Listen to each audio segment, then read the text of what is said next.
This is the Upstate Hoops Podcast. Recorded live in the studios of FingerLakes1.com.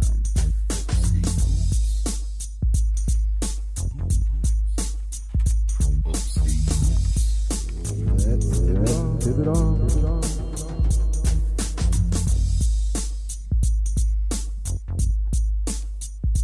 Transition the camera. Welcome, Finger Lakes area basketball fans, to another episode of the Upstate Hoops Podcast, sponsored by Benet, Miris, and Ricky, your hometown personal injury attorneys, and Generations Bank, and the Omen Theater in Lyons, New York.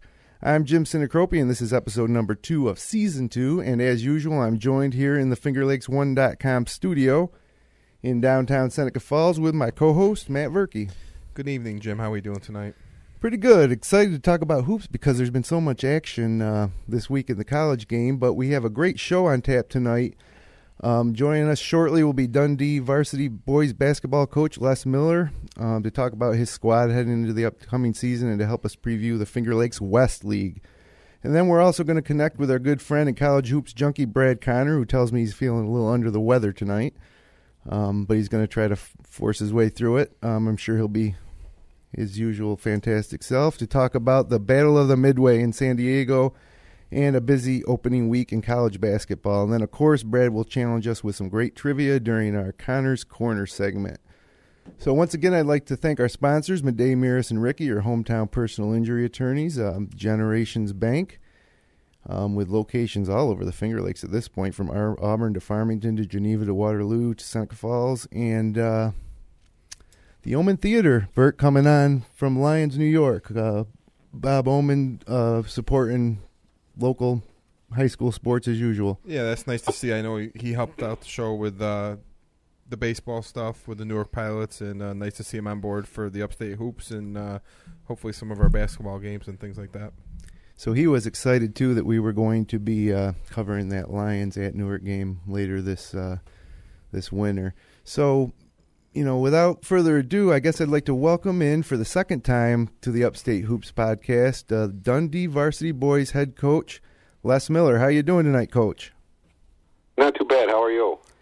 Great. Looking forward to that time of year when things start to cool down. You guys probably have 5 or 6 practices in so far? All last week and then so far this week. So we're looking at 10, I think, 9 or 10. Nice. And then your first game. Just getting going, and love that time of year. Been a little busier here the last couple of weeks now, but we got it rolling. So, Coach, I got to ask you right off the bat, what do you do life after Brandon Camacho? Right now, my AD has a deal in the works. We're going to try to acquire Cratsley from Honeyway for some draft picks. There you go. No, all kidding aside, we're going to have to do it defensively. We're going to be young this year. We have a lot of size, a lot of length, and we're pretty quick. So we're working a lot on the defensive end and taking care of any mistakes there now, and that'll allow us to hopefully survive a few mistakes that we're going to make on the offensive end with how young we are. We've got 3 sophomores and a freshman up. So we're expecting some mistakes, but all at the same time we're athletic, and so we hope we can fight our way through it. That sounds great, Coach. Not to dwell on Camacho, but where is he playing now? What's that again? Where is Brandon playing? Is he playing in college? Houghton. He is at Houghton? Okay. Nice. So you guys are going to be young, obviously, this year, and you're going to focus on the defensive end. You mentioned Cratsley's back at Honeyway. Is he probably about the best player in the league this year, you think? Yeah, as of right now, I'd have to say he's hands down probably the favorite for player of the year, yes. Yeah. He's got a lot of the same qualities as Brandon had. And I know they ended up beating you last year in the sectional semis. Was that correct? Yes, Anyway. We got them twice during the year, and then they got us in the semis. And that was a very low-scoring game. Yep, we actually held the lead at halftime, and just came out flat in the second half. We weren't moving well, and they made some big shots and kind of pulled away from us in the third quarter. Yeah. Coach, the Finger Lakes West is looking a lot different this year. With the sales closing, South Seneca, Romulus are merging, so the league, in 1 year becomes 2 teams smaller. What does that do for your scheduling? How do you make up those games? Well, we were scrambling around there when DeSales closed to try to find somebody to fill it. So I believe we go to Williamson, and then we have, I believe, North Rose come to us. That's how we ended up filling it.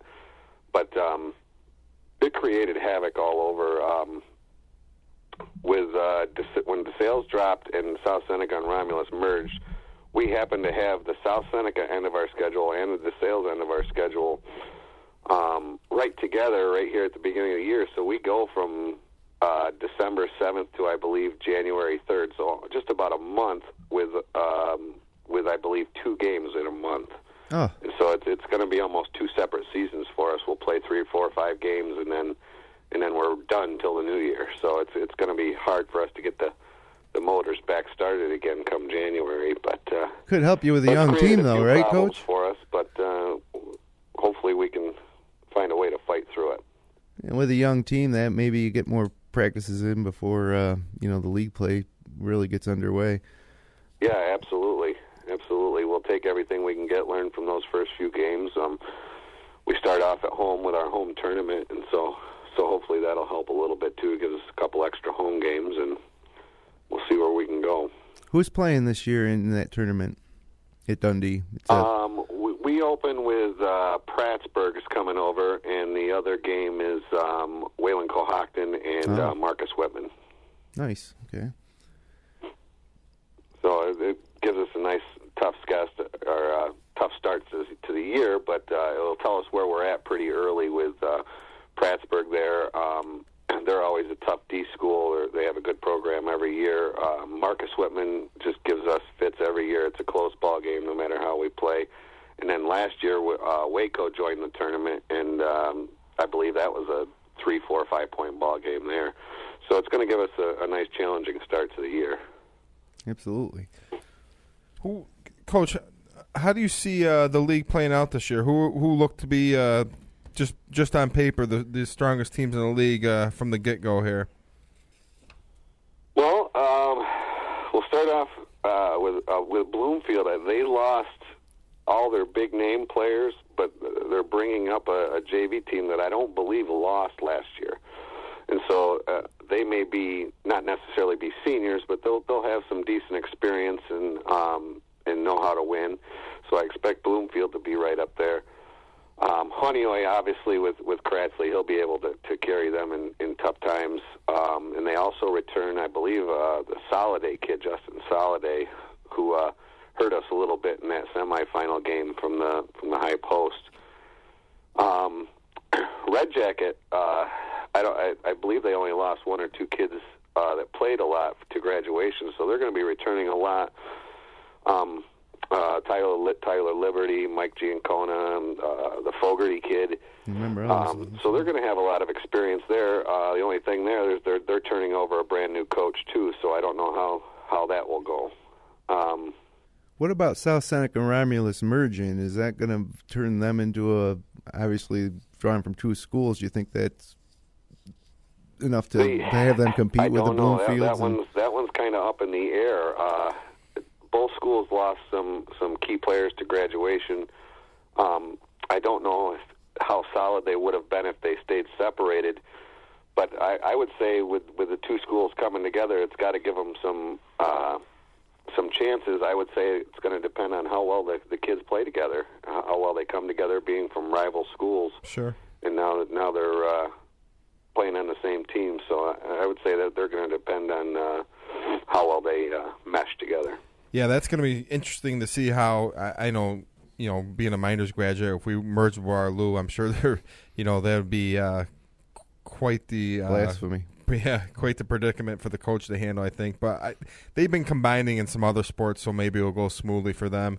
And hopefully. And I believe they. I don't know how their numbers are looking on the varsity end, but I heard that they're coming over to us for a scrimmage in their modified group or their younger kids. and they're only bringing 6 kids over between the two schools, so that kind of shocked me.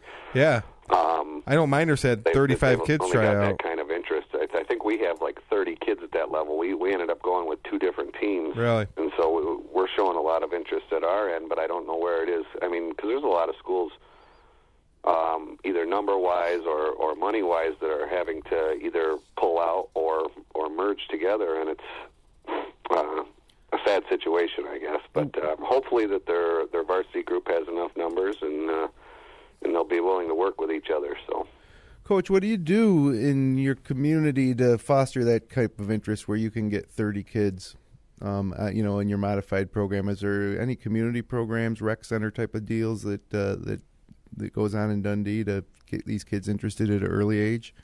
But there's not a lot of other things to do in Dundee. There you go. Well, I guess one thing is that helps me a lot is I also teach in the elementary school in Dundee, and so I'm right around the kids at a younger age. They all know me, and I've got started over here the past 4 or 5 years. Younger program, our 5th and 6th graders get involved, and I believe we have 5th and 6th grade right now. We have roughly 30, 35 boys involved in that program as well, either with the travel teams or a Saturday morning league, and so I would hope that, or assume that it's the fact that they know me real well, they've seen me, and they want to get involved in it. And plus, the success we've had over the past few seasons. I want to say it's 6. I think we've been to 6 straight semifinals. So the success around the school and seeing how well our teams have done, I think it's generated a lot of interest. No doubt. Yeah, I mean, the league in general last year with you guys, Bloomfield, Honeoye, and DeSales, all very competitive. DeSales ended up winning the sectional championship, and I believe Honeoye got beat in the final by York. Is that correct? Yes, yep. I believe that was a pretty tight ball game, came down to the end. Yeah. But, yep, they did lose. And this year, we had the Lions coach Zach Young in last week, and they obviously play in the same league with Clyde. I believe Clyde's in your class this year, and they picked up the Canale kid from the Sales, and they had a lot but coming back. I would have to think they're probably going to be the favorite in Wayne County and in Class C this year. With that's who I have penciled in as the number 1 as well. Yeah, I mean, just their size and athleticism, and they got some good guards, and the addition of Canale can really foster them to a great year. My team reminds me a lot of theirs, except we're a year or 2 behind them. Yeah, and so it's the same thing that we're doing right now. They've got their younger kids that got the experience, and now they're set up to reap the benefits. Yeah. Well, Coach, we look forward to following your team all season and watching these kids progress. And we want to thank you again for joining us on the Upstate Hoops podcast. And I'm sure we're going to have you back again before the season's over. Enjoy having you on. You're always a great interview and bring a lot of insight. So we appreciate it. Thank you, Coach. Well, thank you very much. Enjoy what you guys are doing, and I appreciate it for our kids. Yeah, let them know to watch. Let them know they can watch their coach. I will. I told them to go on there tonight and listen to us. So. Yeah, well, we got quite a few live viewers tonight, so you must be a good draw. All right, sounds good. Thanks, Coach. We'll be talking. Have a good one. Take care. Good night. All right, bye now. Well, there you go, Coach Les Miller from Dundee, and we knew losing Brandon Camacho, one of the best players in all the Finger Lakes leagues, was going to be easy to come back from right away. So he says the thing that struck me the most, Verk, is 30 kids in their modified program in Dundee. Yeah, for a smaller school, that's great. Like you said, combined, Romulus and South Seneca had 6 kids. So, obviously he's doing things right over there. They're building a strong program. Like you said, they've been to 6 straight sectional semis. Hopefully one of these years I'd love to see him, get through the semis into the finals and take home the sectional title. But like we talked, they're matched up. Clyde's in that class, and they're going to be very strong this year. So they're going to have a battle ahead of them. But it sounds like they're going to be young, but athletic and quick, and defensive-minded team. So best of luck to them. It's kind of cool too. They do have a lot of C3 teams in the West too. So it's almost like last year 3 of the 4 teams in the semis were from the from the Finger Lakes West. Honeoye ended up beating Dundee, and Dundee had beaten them twice during the regular year, and then Honeoye ended up losing to York in the final, and I think York beat Bloomfield possibly to get to that final. So, and it was wild in the regular season. In the top of the West last year, we had 4 teams, and then there was a big drop off to the bottom half. When you got to Red Jacket and Naples at 6-12, DeSales was 13-5, but you had the Bloomfield, Dundee, Honeoye, and DeSales last year made for a great season. And Coach Miller's telling us that he expects Red Jacket to improve and maybe jump up. So yeah, and obviously with Honeoye with Kratzley, we haven't got a chance to see him play yet, but he was always putting up 20, 25 points and 10, 11, 12 rebounds. So. Having him back is obviously a big bonus for Honeoye this year. Well, we're going to take a few moments here, 90 seconds actually, to hear from our fine sponsors here of the Upstate Hoops Podcast, and then we're going to come back on the other side with Brad Connor, so hang tight. Attention Finger Lakes residents, have you been injured and deserve compensation? Call Midway, Maris, and Ricky, your hometown personal injury attorneys. Your case deserves personal attention. At Midway, Maris, and Ricky, they know you by name, not just a number on a folder. Call the Finger Lakes Personal Injury Hotline at 315-568-0911. That's 315-568-0911. Midway, Maris, and Ricky, your hometown personal injury attorneys. The passage of time is a curious thing. There's a certain comfort in the knowledge that one generation gives way to the next, but that the important things remain constant. Seneca Falls Savings Bank has grown into Generations Bank, but the things that have always rooted us in our communities remain. For generations, we've greeted you by name, sat with you to plan for the future, and stood by you in times when you needed a hand. Rest assured, some things never change.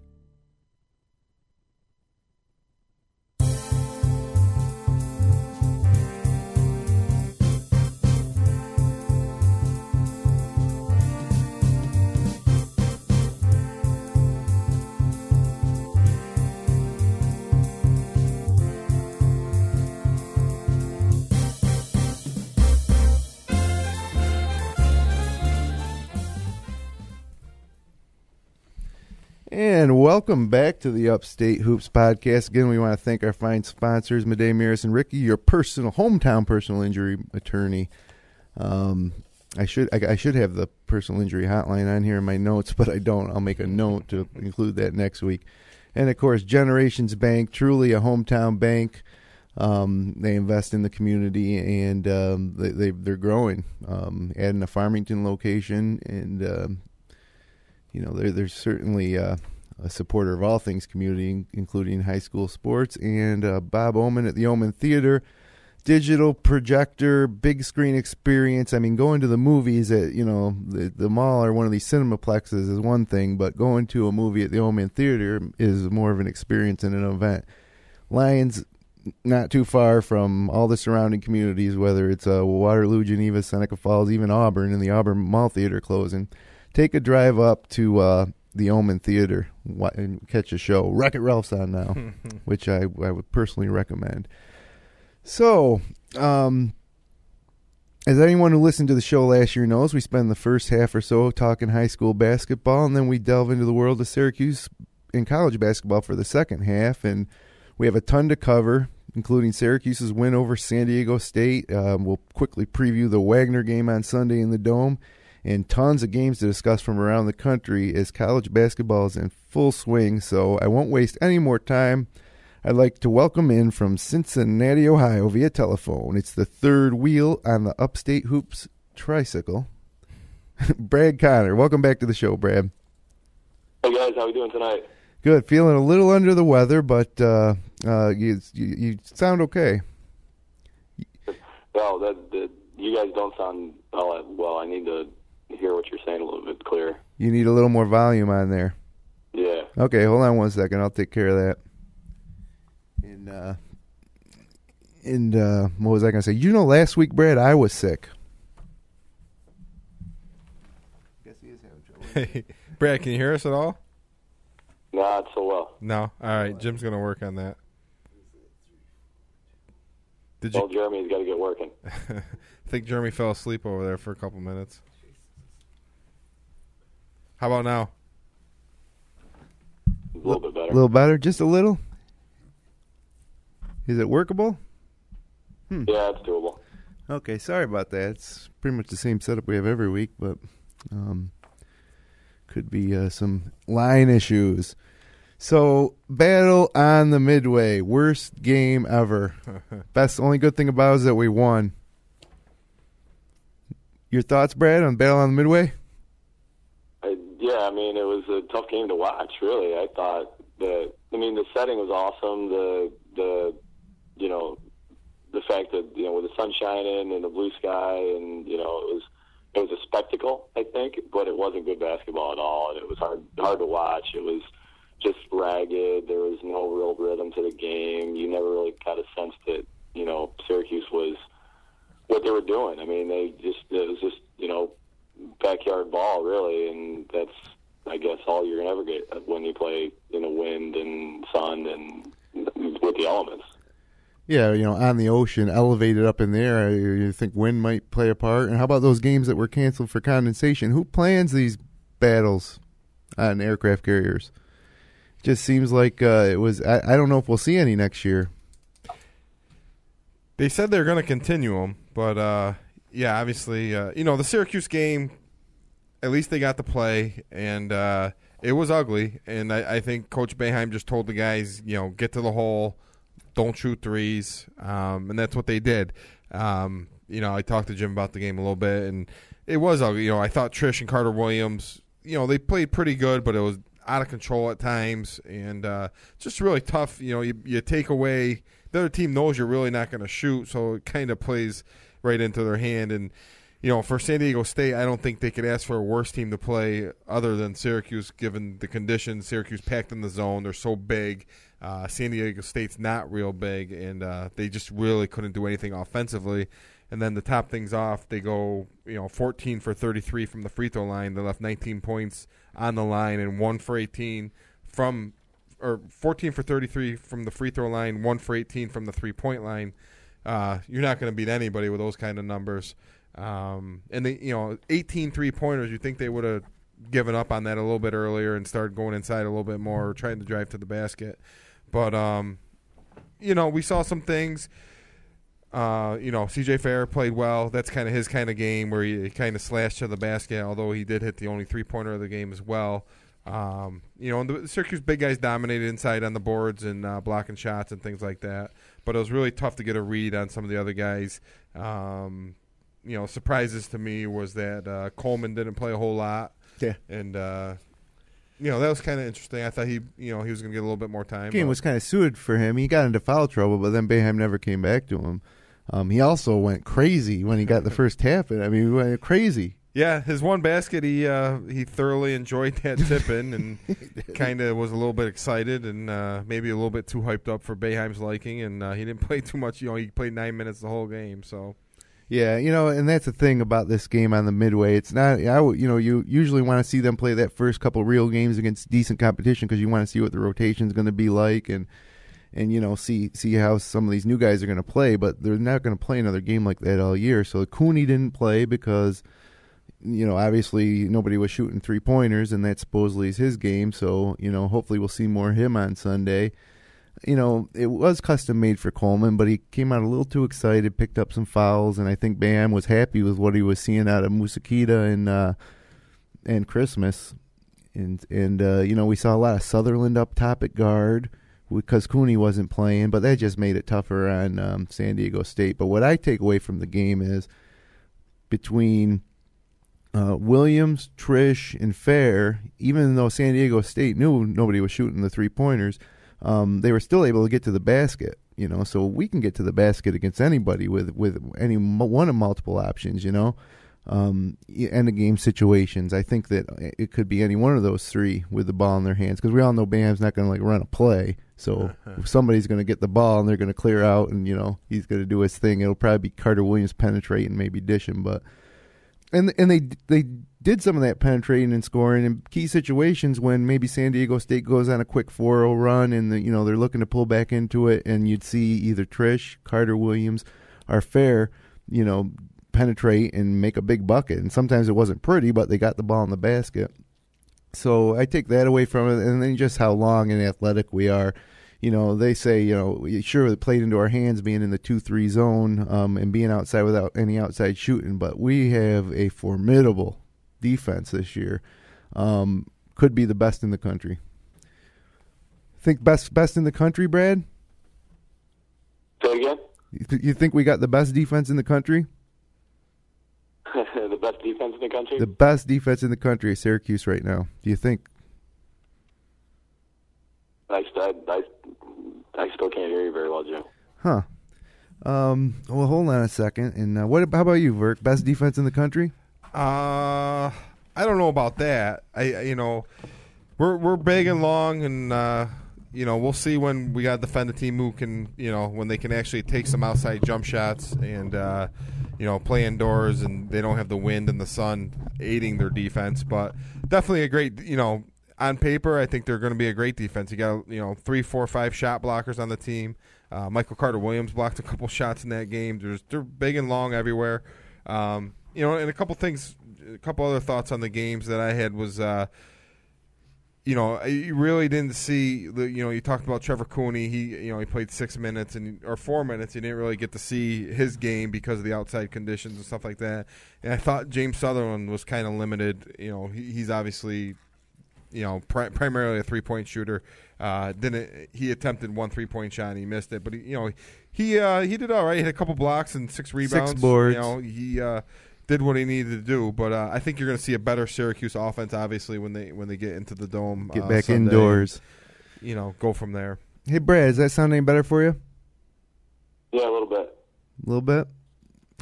Yeah, sorry we couldn't do a proper check with you. We're coming from, one phone interview to another phone interview so quickly. Things move quick here at the Upstate Hoops podcast. So, Brad, again, what do you take from that game, if as a Syracuse fan? I mean, I was pleased that they could adapt their style. I think what you saw was a Hall of Fame coach knowing what the conditions allowed for, knowing what the defense allowed for, and adjusting their style on the fly. Well, maybe not on the fly, but they certainly adapted to the conditions.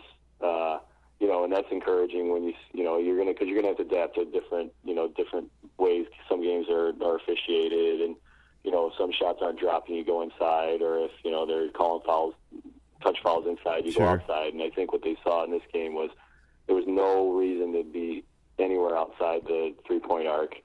Pounded inside. I saw Brandon Trish getting to the basket almost at will. I saw C.J. Fair doing a lot of good things inside. I saw Rakeem Christmas, doing a lot of good things. I didn't see him 5 blocks going crazy for the shot block quite as much. It felt like they were staying home a bit better. The interior defense was good. I mentioned last week I thought that was a concern that I had. It felt like they were a lot more active than I would have expected. I think having Keita in there definitely helped. I mean, Keita is. You're going to get what you're going to get with him. He's offensively limited, but he brings high energy. He kind of reminds me of like Anjanat from a few years back. You're never going to get a lot of offense with him, but when he's in there, he's going to give everything he's got for 15, 20 minutes a game, and I like to see that. Yeah, I like that comparison. First time I've heard that by Keita and Anjanat, Christoph. 8 boards for Bai on Sunday, so. If he can get 8 boards every game, I think we'll be just fine. And only 1 block out of the 10. We had 10 blocks, and San Diego State was getting to the basket here and there, but whenever they did, it just got sent back by either Keita or Christmas or Sutherland, or he seemed like everybody got a few blocks.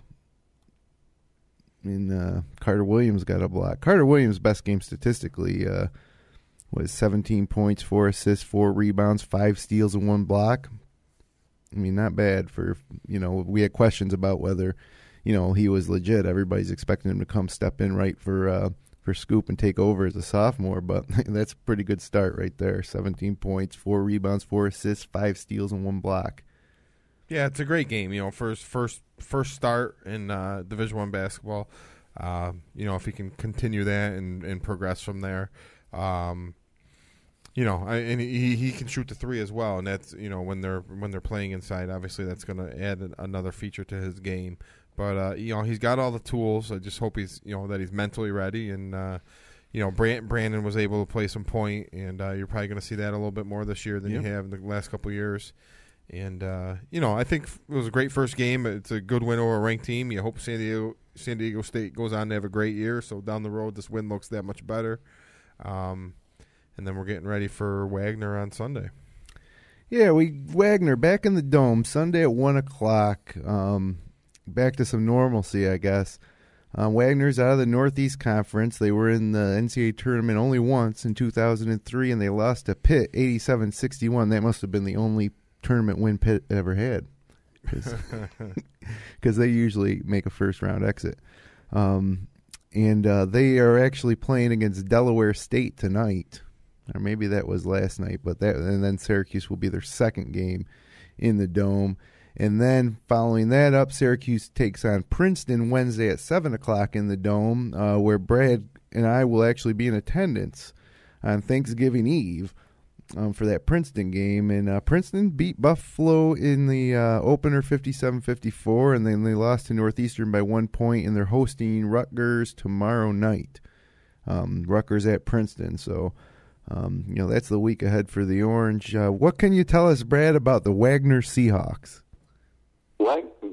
They last year were a great team. I had 25-6 last year. They missed the tournament though. They lost in their conference tournament. But Danny Hurley, son of the great high school coach Bob Hurley and brother of Bobby Hurley, who's the coach there, and he's since moved on to Rhode Island, I think. So he's I don't know if he took some of the talent with him. I'm not sure they've left much in the cupboard for his replacement, because they did lose it last night to Delaware State, so they're not that good this year. But they were a tremendous team last year. Just missed out on the tournament, had a stubbed their toe in the postseason. But if they've got anybody coming back, it's the kind of team that could give Syracuse fits if they don't come to play.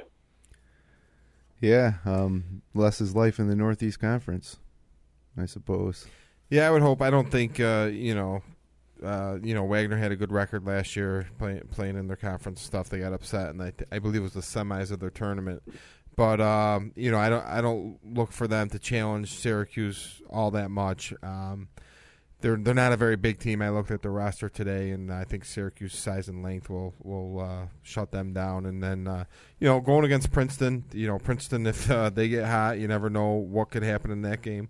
But that should be a somewhat entertaining game that you guys will get to see on Wednesday night. Yep. And then after that, Syracuse comes back, and they got Colgate, and then they go at Arkansas, which I mentioned that because they just announced today that Arkansas wants to do a whiteout for that game. So they're going to do a whiteout for Syracuse, which, nice. Hey, I love it. That's UC territory. Cincinnati's the only team who can do a whiteout against Syracuse. And that does it for November there. So it's just we're really starting to move forward. I don't want to spend too much time this week talking about Syracuse because there is so much other college hoops to talk about that we can get everybody caught up on. And, of course, Brad, we want to hear some trivia. So let's kick it over to Connor's Corner for some trivia real quick here before we get into the national outlook. All right. Hopefully you guys can hear me all right. I'm not sure I can hear your answers quite as well, but if you can hear me, then we're fine. I hear you fine. Yeah, we hear you fine. All right, good. Okay. Give me name as many as you can of the top 10 teams that have the most wins in the history of Division I men's college basketball. As many of the top 10 most wins. How many of the top 10 you can name? Kansas, Kentucky. They're on there, right? Obviously. Can you hear us? Kansas, Kentucky, UCLA. Kansas, Kentucky, UCLA. Yep.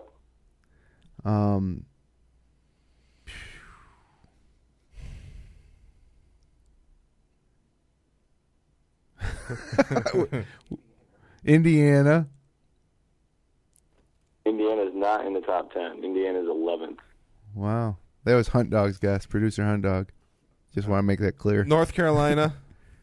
North Carolina's on Geez, Duke might not be on there. Duke. Duke is on the list, yeah. Okay, so that's 6, right?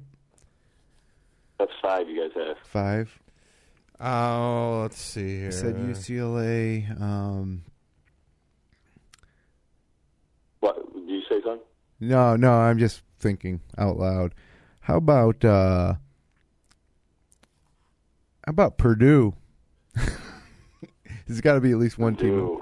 Purdue is not on the list. I can't even find them on this list. List I have in front of me, and this is through the end of last season, so it doesn't count the first. Michigan State. This season, but Purdue's 19th. Oh, so that wasn't that bad of a guess. Michigan State. Michigan State is not on the top 10. They are 37th on the list. Well, if we keep just naming teams, we'll eventually get them all. I try to think of this by conference. There's two on this list that I would be highly. Louisville. If you guys got Louisville. Louisville's not on this list. They're 16th. Ooh, I thought I had one there. Memphis. What you just Clemson? No, Memphis. Memphis, never Clemson. Memphis, Brad? Okay, I can barely hear you. Memphis? No. Oh, Memphis, you said? Yeah. No, they are. I don't even think they're on this list. Oh. Let's see. Memphis is not in the top 50. How about what's Syracuse? Syracuse is on the list. They're fifth all time. Really? I'm surprised Jim didn't guess them right away. I wouldn't ask the question if Syracuse wasn't on the list. I that's what I was figuring. So, let's see. How about like two Big East teams that you're missing on this list? St. John's. They're not the Big East teams you would think of. St. John's, Redmond, Red Storm. Hey, that's a good guess. Yeah, that's good. That's one of the two Big East teams. And two Big East teams. There's one more. Providence. Providence College. Providence? Providence is not on the list. They're not on the top 50. No. And neither's Georgetown, right? No, Georgetown's not. They're 31st. Cincinnati. No, 21st. Seton Hall. Seton Hall did not make the top 50. So there's a Marquette, obviously. No, not obviously. Marquette is. Well, then DePaul. If not Marquette, then DePaul. And it's not DePaul. DePaul did not make the list. West Virginia? There he is. West Virginia's not a Big East team. That's true, but are they on the list? They're 22nd. How about Ohio State? Ohio State is not on the list. They are, where is that? 36th, which is shocking. Yeah. Notre Dame? Notre Dame is the one. 9th, yes. So how many teams do we got? So that's 8 you guys have named. You've got Kansas, Kentucky, UCLA, North Carolina, Duke, Syracuse, St. John's, Notre Dame. There's 2 that you're missing. Those are the 2 that I would have been surprised that you had gotten. But here's a clue. They both play in the same city. LaSalle. Huh? LaSalle? No, right city, wrong team. Penn. Penn is on the list. They're 10th. Wow, good one. Good one. Not St. Joe. Temple? Temple it is. Temple's 6. So I'll run down the top 10. We've done it. The most wins of all-time college basketball. Number 1 is Kentucky, 2,090. Second is Kansas, 20 wins behind. Third is North Carolina, that's 5 wins behind Kansas. Fourth is Duke. Fifth, Syracuse. Syracuse is 130-some-odd games behind Duke for 4th. So Syracuse is 5th. Temple 6th, St. John's 7th, UCLA 8, Notre Dame 9, and Penn Quakers 10th. Oh, it's quite a list. You wouldn't expect Penn to be on that list. No, that's surprising. You're absolutely right. But they've been playing since 1897, so that may explain something. Well, part of me wanted to say Rutgers, but, Rutgers is not on the list. There's 5 Big East teams that did not make the top 50. Seton Hall, Rutgers, Providence, South Florida, and DePaul. I'm kind of surprised DePaul's not. I mean, the Yeah. Meyer era, you would have thought they'd have a lot of victories out of that. Just talking about all time too. You know what I mean? I mean that's a long. Yeah. Is William Mary on the list, He Brad? coached there for like 50 years. William Mary's not on the list, no. We're the second oldest country, or second oldest college in the country. I thought maybe we had a shot there. But when he averaged 10 wins a year, I guess that doesn't happen. Or if who knows when the basketball program started. Yeah, I'm not even sure. But is it got another one for us, Brad? Or was that it for tonight in terms of trivia? That's all I got for you. Okay, well, that's a good one. Good question as usual. And so, looking at the week that was in college basketball, I mean, it was almost a shock to the system. Starting on last Friday night, it's been nonstop college basketball. I love it. You turn on all these different stations. There's a game on somewhere, and I've watched a bunch of them. I figured it'd be good for each of us to maybe give the impression of one thing that kind of stood out to us after watching a week full of basketball, or your major impressions. Brad, what do you think? I know you watched a lot of college hoops, this week. Probably the thing that struck me the most was UConn, as strong as they looked against Michigan State in that game. There was a lot of questions about UConn and what they had coming back. A lot of their guys turned pro, and Kevin Ollie coming in, Calhoun retiring, and they looked very strong. I mean, they were in control almost that entire game against Michigan State. Michigan State's a strong team who then came back and beat Kansas. So that impressed me a lot. Yeah, that was a good redemption game for Michigan State. And how about the point guard that down one with about 10 seconds left to go, he drives the lane and makes that shot to help not quite seal it, but put him in a good situation there. Yeah. And that was definitely impressive. And then that just adds a little value to UConn's win, because you're right. Verk and I we were watching that game together, and surprised that that UConn's going to be good again. Really, I mean, look at all they lost. Oriaki. Who else did they lose? Well, they lost Drummond. Lamb went to the NBA. Drummond and Lamb both went to the NBA. Yep. Oriaki transferred. Jim Calhoun. Another guy transferred. Jim Calhoun retired.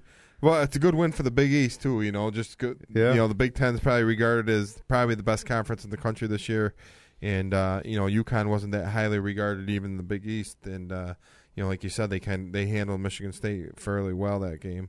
My thoughts on the week was, it just seems like I don't see that great team yet this year. We kind of talked about that a little bit. I think Indiana has the ability to be that team. Maybe a Kentucky down the road. I still have Kentucky very high rated in my rankings. They played that Duke game without their point guard, Ryan Harrow, who the transfer from North Carolina State, and they really didn't have a point guard out there. And Duke got most of scoring from three seniors. I don't think Duke's maybe that top 3 or 4 team this year either. Just seems like there's a lot of parity. We saw a lot of the mid-major schools picking up wins against some of the bigger schools. I know Jim and I talked about the UVA lost to George Mason in Delaware. Florida State losing to South Alabama. Miami lost to Florida Gulf Coast. I know we kind of pick on the ACC a little bit, but that's going to be Syracuse's conference next year. ACC losses this week. And including tonight, Baylor beat Boston College. Yeah, well, that's not a bad loss, obviously, but the mid to bottom of the ACC seems to be really bad this year. Based on their bottom. I mean, Florida State lost to South Alabama. Yeah, Florida State's supposed to be upper tier ACC. Yeah. In Miami, I never even heard of Florida Gulf Coast before, so I honestly, I've never heard of them. And UVA lost to 2 Colonial League schools. When they look at the start of their season, I don't think UVA planned on being 1 and 2. And UVA is usually in the the middle of the pack ACC team. It's not going to help their resume. Maryland looks to be a little bit better this year. They gave a young Kentucky team a good game. After being down, 17, 18 points early, they came back and had a chance to win that game.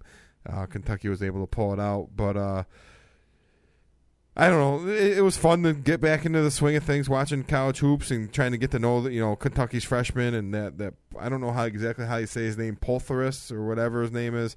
he looks like he's going to be the cream of the crop on that team. He's 6'9", 6'10". He shot threes. He rebounded. In New Orleans, Noel looked pretty good. I thought 16 points, like 4 or 5 blocks. I think they're going to be there in the end. They're a ways away, but I still think they're just too talented. And I don't see that many teams with the talent that Kentucky has. Last year's Kentucky team too was unselfish. I thought as a whole, and so I don't know. Let's see how this team reacts. This team's missing the dominant point guard that Calipari's been known for in the last 5 years between Memphis and Kentucky.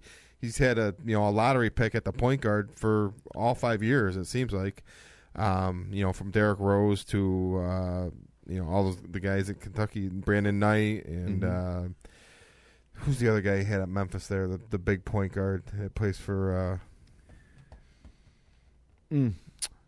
Sacramento. I forget his name, but anyway, he's always had a stud point guard, and I think that's what this team's missing. And it's still early, and Duke's going to be interesting just because they're led by 3 seniors. You don't really see that in big time college programs anymore, but they're definitely they look pretty good the other night against Kentucky. So we'll see how that all pans out, and Yeah, my impressions are similar in the fact that there is no dominant team. As a matter of fact, I think Syracuse got one of the best teams in the country. I don't know. We have to wait and see where I put them in my old power rankings this week, but it makes me feel good about what we got this year at Syracuse. Watching Duke, Duke's a good team. I don't think that they're an elite team. I think they might even be a little overrated. Plumlee's great. Their other center there is solid. And then, you got Suleiman, who looks like a fabulous freshman. And you got Thornton, not too excited about. And Curry, who's, obviously a good player. But it doesn't seem to be as dominant as they've been in the past. Like, I don't think any of those players are as good as Nolan Smith or Rivers. No. We'll see. Plumlee looked good the other night, and everybody's really hyping him up this year. And he did play very good the other night, but he's been inconsistent throughout his career. He's got early foul trouble too the other night.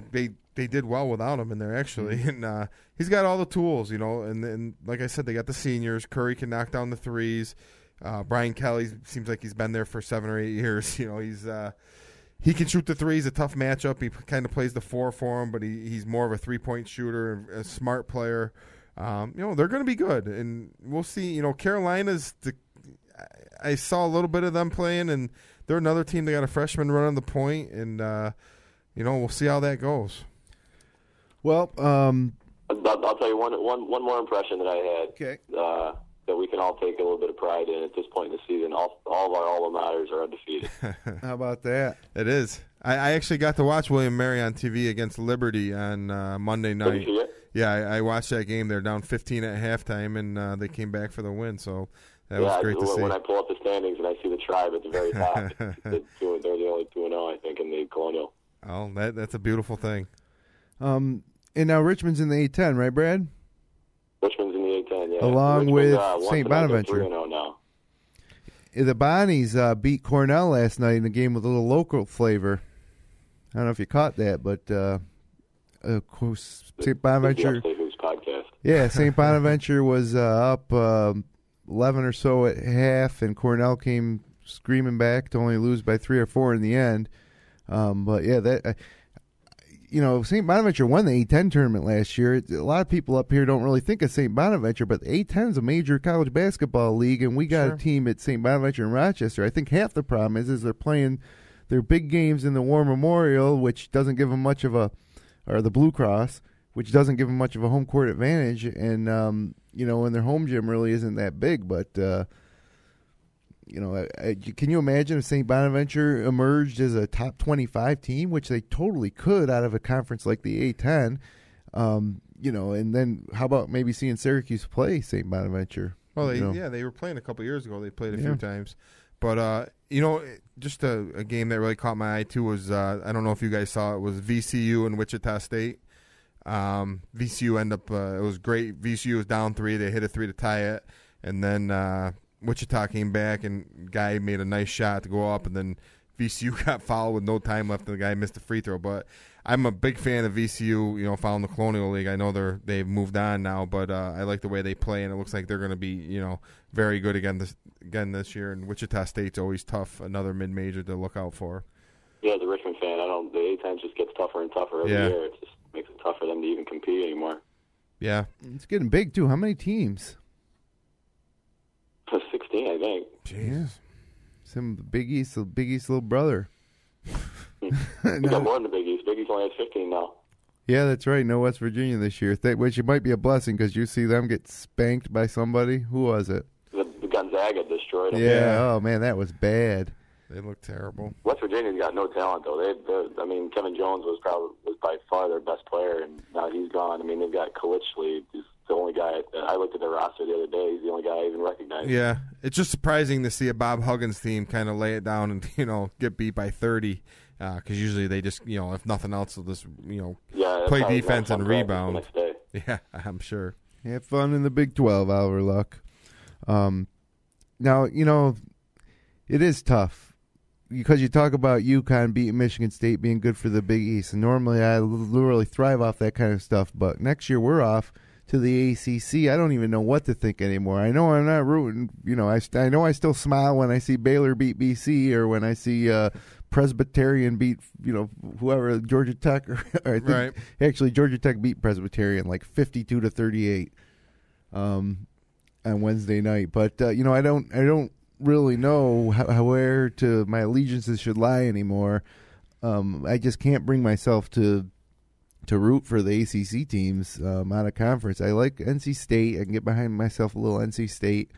But and I can't help but not root for the Big East. I think after Syracuse goes to the ACC, I'm still going to follow the Big East and look forward to Big East games. I think it's also going to be hard to, Syracuse, Providence, Syracuse, anybody in the Big East, you kind of look forward to it. But, Syracuse, Wake Forest, or I know Brad would probably like that game, but Syracuse, I like that game. Georgia Tech, it just doesn't sound right as a conference game. And, hopefully we'll get used to it. Hopefully, maybe with Pittsburgh and Syracuse and some of these teams coming into the ACC that the league will pick up and, recruiting will get a little bit better. And it won't just be Duke, North Carolina, NC State's there this year.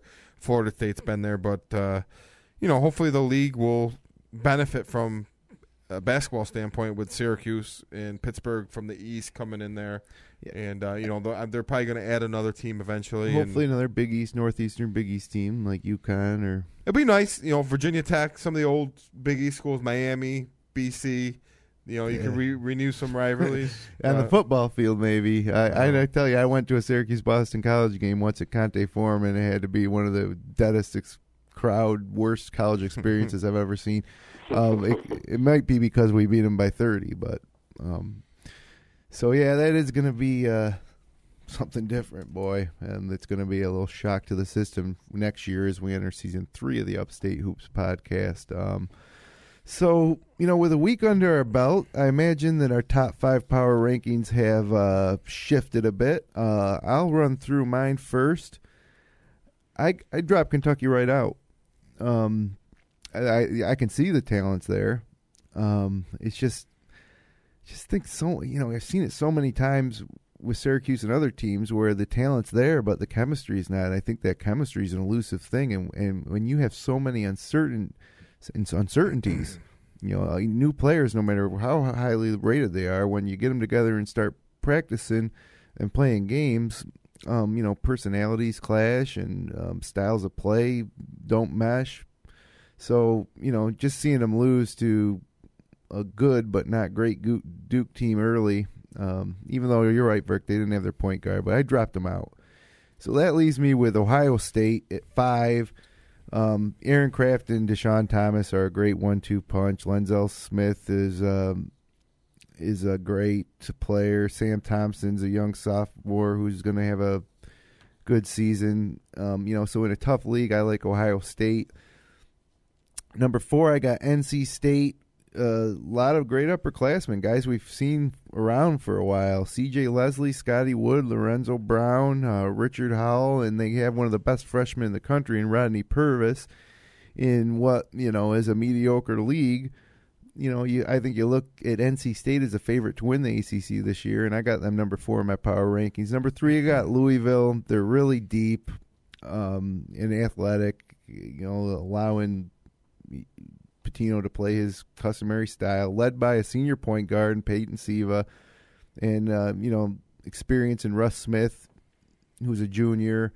Chase Bohannon's got an expanded role this year, swingman, and again, my key for that team, Wayne Blackshear, who was a highly touted freshman and now entering his sophomore campaign, and Georgie Dang holding up the middle doesn't hurt anything. So they're deep and they're good. They're number 3 in my power rankings. Number 2, Indiana.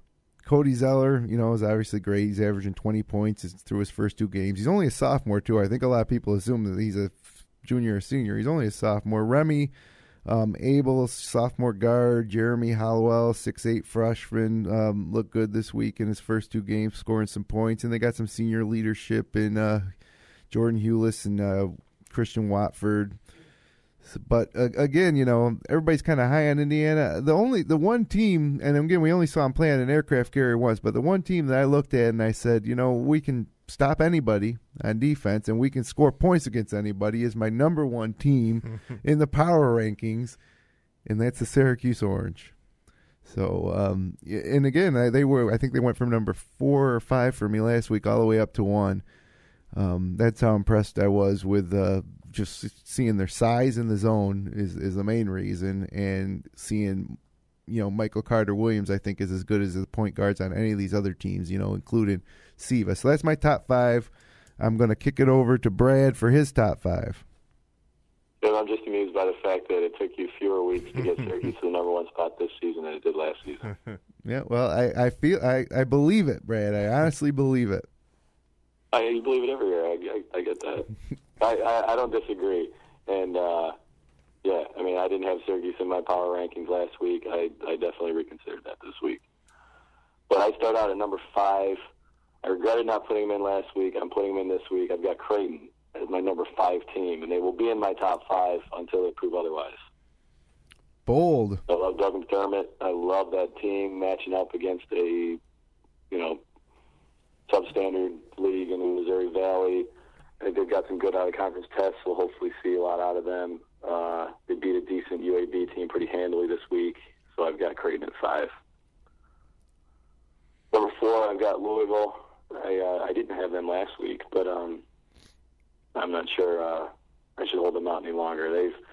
They're deep, like you said. I don't trust Peyton Siva as a point guard, frankly, but I still think there's so much talent there that they can last the season. I think Peyton Siva will do something to hurt that team in the end. I think their fans probably view him the same way we viewed Scoop over the last 5 years. You live and die with him, I guess. But still, they're good enough to make the top 5. They're my 4th team. I've got Syracuse at 3. I learned a lot out of that team against San Diego State, and it was a good team they beat. So I don't have any reason to keep them out. I don't think I've seen enough yet to know that they are, top team in the country. But I think 3 is a good spot for them until we learn a little bit more in the next couple of weeks. Fair Number enough. 2, I have Ohio State. I love that inside-outside tandem with Kraft and Deshaun Thomas. And I think, if you've got a great point guard who's somebody knows how to play the point, it'll take you a long way in college basketball. So that's why I've got Ohio State 2. Number 1, I've got Indiana. They were there last week. I've got them there again. They won by like 50 tonight. They're strong top to bottom. I don't see any teams more powerful than Indiana, at least at this stage. All right. Good one, Brad. Burke.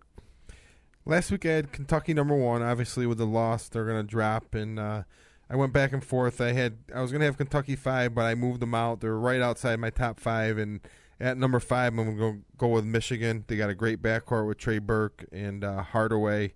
They can score, they can defend. I'm a big John Beilein fan, and I'd like to see them do well this year. So I got Michigan at 5. Number 4, I got Syracuse. I agree with Jim. I think their defense is going to be outstanding. I don't think that's going to be an issue. I just want to make sure they can score some points before I move them up any higher. I think they have the ability to do that, but I'm I want to see Carter Williams run the team and see him getting some offense and knock down some shots.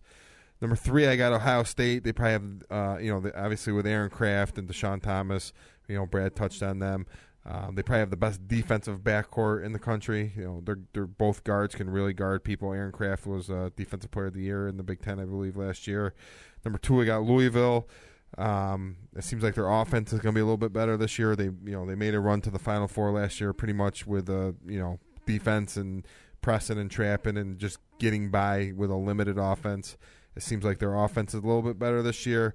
And I got Indiana number 1. They're kind of the opposite of Louisville last year. Last year, they could score with anybody, just they couldn't defend anybody. And I think they've kind of focused on that, and they seem to be guarding a little bit better. If you remember, Indiana gave Kentucky a great game last year in the NCAA tournament, but they lost by 8. They scored 90-something points, and they lost by 10, I think, and Kentucky went over 100 points. If Indiana could have defended a little better, I think they could have beat them. But that's my top 5. I got Indiana number 1. All right, fellas, those are perfectly reasonable top 5s. And I got to reiterate, I honestly believe Syracuse has the best team in the country. It might take them a while to get to number 1 in the actual AP poll, but as of right now, they're number 1 in my poll. Yeah, they they're not a lot of big challenges coming up until that Arkansas game on that's not till December 30th. No, that's November 30th. November 30th. I'm sorry, yeah. Jeepers. And then we get Temple at the end of December at MSG. So we got that game's coming up quick. At Arkansas, I'm not exactly sure where Arkansas stands this year, but they're a BCS school, and I'm sure there'll be a great challenge playing at Arkansas. So we'll I guess time will tell. Real quick, guys, the Shabazz Muhammad situation. You know what I'm talking about in UCLA? Yes. My thoughts on that are that, the NCAA, figure it out, one way or another. I mean, what's going on here? He was considering Syracuse was on a short list for some time. He goes to UCLA. They're holding him out of games while they're investigating some potential I don't even know who these people are. They're coach, agent, they're acting as his interest. I don't know a whole lot about the situation other than my thought would be, why is it taking so long? Obviously this stuff occurred a long time ago. Why, and I know UCLA is appealing it, but let's get, you're holding this kid out of games and it's affecting the program. It's affecting him. You kind of feel bad for him. If he's going to be eligible to play, let's get him out there. I don't know why these things always seem to drag out for so long. Yeah, and they're supposed to be playing Georgetown next week, and they're also in the Legends Classic at the Barclays Center. It's Georgetown, Indiana, UCLA, and Georgia, and I think UCLA-Georgetown's a first-round matchup there. Well, actually, it's one of those tournaments where it's already preset. Yeah. So, you could see UCLA-Georgetown and UCLA-Indiana, but without Shabazz Muhammad, it's just not as good. I mean, Shabazz Muhammad is a one-and-done type of, lottery pick type of guy. I mean, my impression was a lot like Burke's. It's not only unfair to the kid; it's unfair to the team, the coaches, and the rest of the team because they just don't know, and there's no reason that they had to drag this out until 3 hours before their first game. How many billions of dollars does the NCAA bring in every year? You can't tell me that they don't have the staff to be able to investigate something like this, so it doesn't have to come down to the wire, so you don't waste the time of the coaches and the team wondering, is he in, is he out? I mean, that's the part that's distasteful in all this to me. Well, Ben Howland's job hangs in the balance. Yeah, and for the coach, obviously you play one way with Muhammad and another way without him, and you don't know from day to day if he's playing or not. It just seems like the NCAA kind of dropped the ball here, and they need to make a decision. Say he's suspended 5 games and we're moving on, or say he can play. Yeah. Well, guys, it's been a good show. Got a big week of basketball ahead. It's a holiday week, which we'll be back next week on Thursday night, Thanksgiving night at 9 o'clock. Brad Connor will actually be in studio. So if you want to have your mind blown, tune in. We're always on Thursday night here at Upstate Hoops, so Thanksgiving's not going to stop us. So after you've had your dinner and had your day and watched your football, tune into the Upstate Hoops. I'm actually working on Brandon Pascalacqua and Jimmy Rickey from Minders. Okay. To get them. Now, it's totally preliminary. I don't know. We can drag them away from their families on Thanksgiving night, but we're working on it. And if not next week, it'll probably be the next week. So they can help us with the Finger Lakes East, because we've done the Wayne County with Zach, and Les Miller helped us out with the West. And so now we got to do the Finger Lakes East. Maybe we should put together a highlight film of Brad's, high school career for him for that show or something. Yeah, the old radio clips. That's right. Yeah, actually, so we're talking maybe Brad being in studio with the two kids from Minders. Could be a great show on Thanksgiving night. So special for me. Yeah. Tons of tournaments this week. I was going to run through them all, but honestly, there's so many. 2K Sports Classic, Puerto Rico Tip-Off, Charleston Classic, Coaches versus Cancer at the Barclays Center. And that's a different tournament at the Barclays Center than the one with UCLA and Georgetown. Hall of Fame Tip-Off at the Mohegan Sun Casino in Connecticut with Ohio State, Seton Hall, and a bunch of other teams. I just do got to make a point. Duke plays every year where the Final Four is going to be in a preseason tournament. They just played at the Georgia Dome, and that's where the Final Four is going to be. It just seems like somehow that always works out for them, but just a thought. Put that in your pipe and smoke it. And yeah, Great Alaska Shootout. Gotta love it. It's a kind of a weak field this year. It used to be one of the premier tournaments. They got Belmont, Charlotte, Loyola Marymount, Northeastern, Oral Roberts, Texas State, UC Riverside, and Alaska Anchorage. It's not the usual field. I mean, Syracuse has been out there. Kentucky's been out there. The Battle for Atlantis in the Bahamas. Duke, Memphis, Missouri, Louisville, Minnesota. You kidding me? VCU, Stanford, Northern Iowa. That's a good one. The Old Spice Classic, the Anaheim Classic, the Global Sports Classic in Las Vegas, featuring our producer Hunt Dog's favorite squad, the UNLV Running Rebels, and Cincinnati Bearcats in that one too, Brad. Yes. And then another tournament in Las Vegas, the Las Vegas Invitational, Arkansas, who Syracuse faces in a couple weeks. Wisconsin's in that one. So, I mean, if you like college basketball, no need to wait any further. So, thanks again, guys, for joining us here on this Thursday night. And thanks to Coach Miller for calling in earlier and helping us out with the FL West in the Dundee Scots. For Brad Connor, our producer Jeremy Hunt, and my partner Matt Verkey, I'm Jim Sinacropi. Have a great week, everybody, and we'll see you back here again live on Thursday night. Happy Thanksgiving.